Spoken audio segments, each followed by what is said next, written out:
आगे ना। हाँ चलो मैं जी। और बस बढ़िया।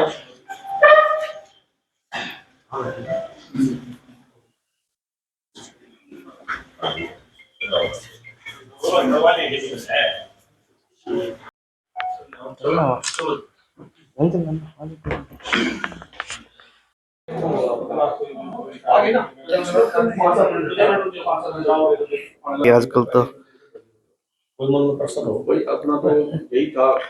कई बार जैसे बातें सुनते थे ना भाई ये नहीं बता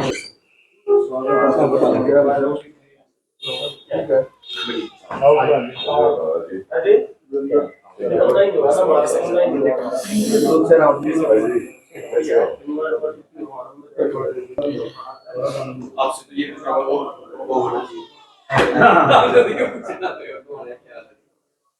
आप तो ग्रैंड लगे घर पे आप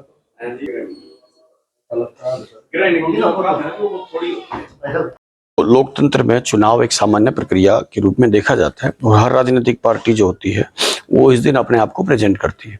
और भारतीय जनता पार्टी की जो विचारधारा और जो शैली है काम करने की, वो प्रतिदिन चुनाव संबंधी इसी आधार पे काम करती है, लोगों के लिए काम करती है।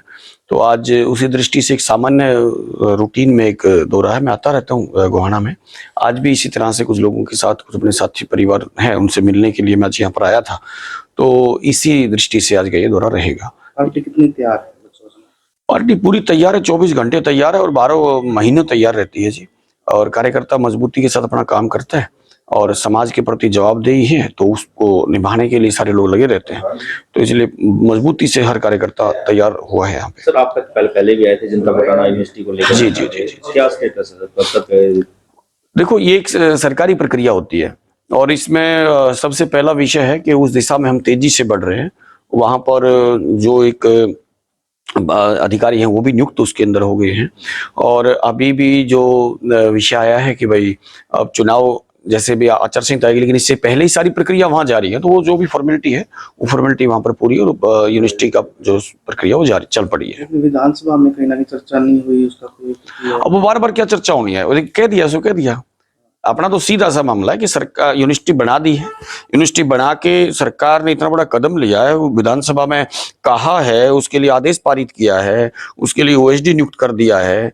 अब और क्या है, वो एक प्रक्रिया वो चलेगी। अब उसमें हम जल्दी करेंगे या केवल क्योंकि आपके लिए तो ये विषय हो सकता है कि, लेकिन सरकार के तो अनेक विषय होते हैं, तो इसलिए वो प्रक्रिया है चलेगी, वो जल्दी जल्दी काम हो जाएगा। हरियाणा में जेजेपी पार्टी के साथ गठबंधन है, लेकिन अभी तक तय नहीं कर पाए कि 10 की 10 सीटों में बीजेपी लड़ेगी या जेजेपी को भी सीट देने का मौका मिलेगा। उसके लिए मैं कॉम्पिटेंट अधिकारी नहीं हूँ, वो संगठन के लोग चर्चा करते हैं।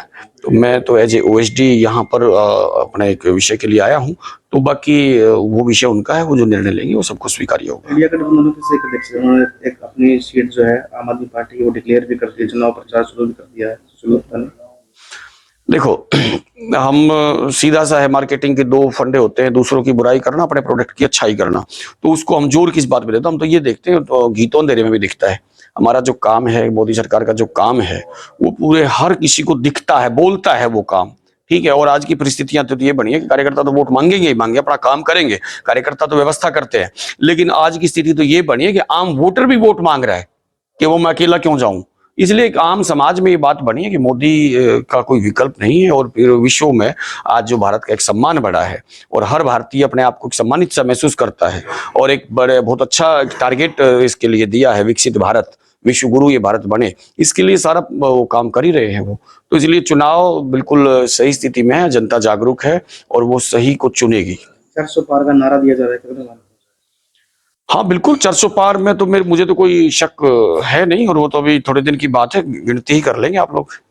एक विधान लोकसभा सीट पे जो है कई नामांकन भी गए हैं, उसको किस तरीके से देखते हैं? उसको भी हम एक भरा पूरा परिवार देखते हैं कि भारतीय जनता पार्टी की जो शक्ति है, भारतीय जनता पार्टी का जो कार्यकर्ता है, वो लगभग हर कार्यकर्ता अपने आप को मजबूत मानता है। और भारतीय जनता पार्टी में तो जिस प्रकार के उदाहरण यहाँ पर प्रस्तुत किए गए हैं, चाहे वो दिल्ली के अंदर अभी वो कमलजीत शेरावत का विषय हो, वो तो खुद कहती कि मुझे, हमने तो कभी कल्पना नहीं करी थी। चाहे वो राजस्थान के अंदर भजन लाल जी का विषय हो, वो कभी उसने कल्पना ही नहीं करी थी कि टिकट भी उसको मिलेगी। तो यहाँ हर कार्यकर्ता को पूरा विश्वास के साथ और कोई भी जिम्मेवारी जब देते हैं तो वो उसको पूरा निभाता है। किसान लगातार आंदोलन कर रहे हैं, एमएसपी की मांग कर रहे हैं, वो दिल्ली जाने पर अड़े हैं, क्या कहना चाहोगे? देखो, जहां तक किसान है और जहां तक हरियाणा है, हरियाणा के किसान की जो व्यवस्था संबंधी हम लोगों ने जो ठीक व्यवस्थाएं की हैं, वो पूरे भारत का प्रेरणा का वो बन चुकी हैं कि और हरियाणा का किसान अब आप देखोगे तो कोई भी ऐसा मामला नहीं बना है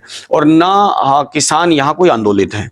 ठीक है, छोटी मोटी कोई समस्याएं रहती हैं, किसानों की समस्याएं बहुत छोटी होती है, सीमित होती है, आज है कल नहीं होगी, 6 महीने पहले, 2 में अभी है, तो इस प्रकार रूटीन समस्या तो आती रहेंगी, उसके समाधान के लिए हम लोग बैठे हुए हैं, वो कोई हम उनसे दूर नहीं है। जहां तक दिल्ली जाने की बात है, दिल्ली जाना है, किसी को कोई दिक्कत नहीं है, लोकतंत्र है, सबको अपनी बात रखने का अधिकार है, लेकिन दिल्ली कैसे जाना, आप उनको ये कोर्ट ने भी कहा है कि भाई दिल्ली जाना है तो अब ट्रेन से जाइए, ना जाने का आंदोलन हुआ था, बड़ी संख्या में, लाखों की संख्या में लोग आए थे, किसी ने रोका क्या उनको आने के लिए? कोई किसी को नहीं रोकता, लेकिन अव्यवस्थाएं करते हैं। हम लोगों ने तो मेरा तो गांव है वहां पर, हमने तो देखा है, वो दर्द झेला है, कितने ही शिशु वहां पर बड़ा होने पहले से ही वहां उनकी डेथ हो गई थी, कितने ही व्यापार वहां पर खत्म हो गए थे। तो ये जो वहां अव्यवस्थाएं होती हैं, रोड जाम करके बैठना, ये संस्कृति ठीक नहीं आंदोलन की। लेकिन किसान कुछ दिन से जो है बसों में जा रहे थे, पैदल जा रहे थे, उनको रोका गया, गिरफ्तार किया गया, किसानों का ये आरोप है।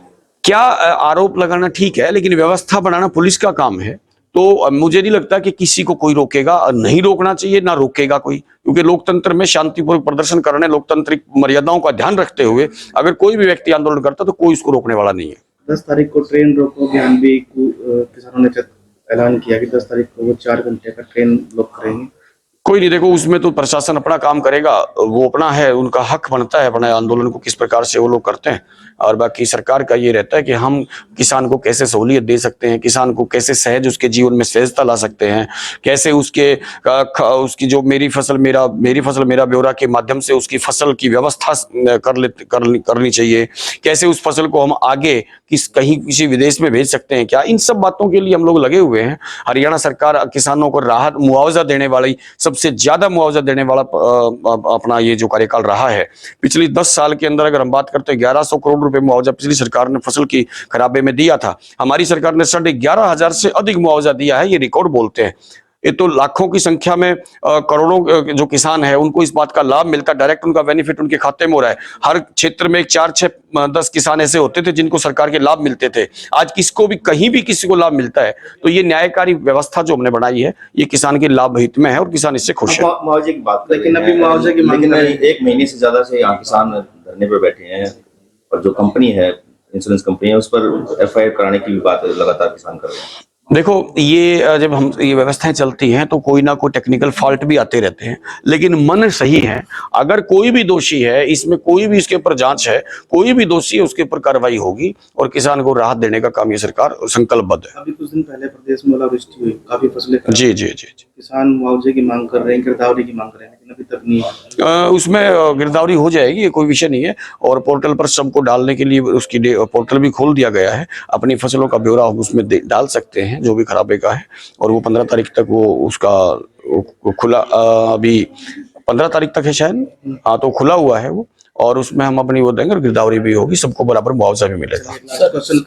आचार-संहिता कब तक लग सकती है, कब तक टिकटॉक का बंटवारा डिक्लेयर कर सकते? ये तो ना आप ज्यादा अच्छे से बताओगे, और टिकटों का डिक्लेयर तो करना ही है, अभी मेरे ख्याल से 12-14 तारीख तक कह रहे हैं कि अपना लग जाएगी। ये तो सामान्य, हम भी वही बात करेंगे जो आपको भी पता है, तो इतनी ही बात है। सर, जैसे कांग्रेस है, अभी आम आदमी पार्टी की बैसाखी का सहारा लेकर चुनाव लड़ रही है, तो क्या जेजेपी का सहारा बीजेपी हरियाणा में लेगी? नहीं, ये सहारा वाला विषय तो ये है कि देखो, ये सामान्य अपना एक गठबंधनों की व्यवस्था है ये, तो इसमें सहारा क्या कहेंगे एक दूसरे का। देखो, अभी बीजेपी की जहां तक बात करेंगे तो सारा समाज मिलकर के चले, ऐसा पश्चिमी उत्तर प्रदेश में जो हमने गठबंधन किया है, वो सीट तो भारतीय जनता पार्टी पहले भी जीतती थी, लेकिन समाज में सब लोग मिलकर के एक दिशा में चले, ऐसा हमारी इच्छा रहती है कि एक विचार के साथ जुड़ के आगे बढ़े, तो वो ठीक चल रहा है। ये ऐसा ही यहाँ भी भाव है, तो सहारे वाला विषय तो, सहारा तो सबको सबका होता ही है। सरकार बनाए ना सर बैसाखी के साथ? नहीं, वो तो चलेगा, वो तो जब तक ये रहेगी व्यवस्था, उसमें बैसाखी हम क्यों कहें भाई? ठीक है, हमने नंबर गिनाने थे, नंबर गिनवा दिए, वहां तो फॉर्मेलिटी पूरी है ना, तो वो तो। क्या लगता है गठबंधन? हाँ, गठबंधन, वो विषय मैं बताया था, अभी मेरा विषय आया था कि वो विषय हमारा नहीं है, और मैं उसके लिए ठीक बंदा भी नहीं हूँ बताने के लिए। सबसे बड़ा संगठन, सबसे बड़ी पार्टी आप लोग कहते हैं, फिर भी गठबंधन में चुनाव लड़ते हैं? हाँ बिल्कुल लड़ना चाहिए गठबंधन में चुनाव। जो भी हमने अपने विचारों के लोग उनको साथ लेकर के चलना चाहिए।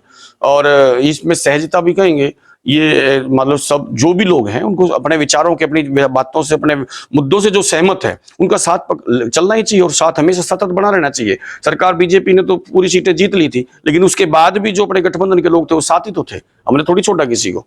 तो ये गुण है सबको साथ लेके चलने का। एक परिवार की तरह से भारतीय जनता पार्टी इस देश में काम करती है।